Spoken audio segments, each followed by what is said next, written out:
ધાણી લીલી પૂરિયા વેચવા માટે વાવી છે। જો આવડી થઈ ગઈ છે ને હવે આને ખાતરની જરૂર છે। ખાતર પાવાની દવા તો કાલ મારી, હવે ખાતર પાઈ દેવું છે આમાં।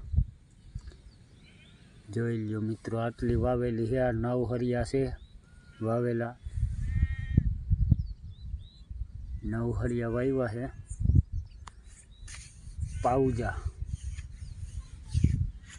લીલી કોથમી વેચવા માટે વાવી છે। તો આવી થઈ છે।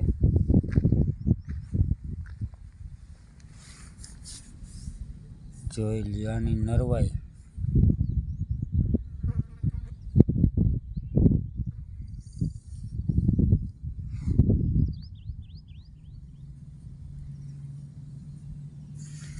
સુપર કોથમી થવાની છે,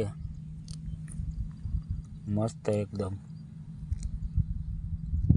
હાઈ ક્લાસ લીલવણી ને પાઉજા છે। પાઉજા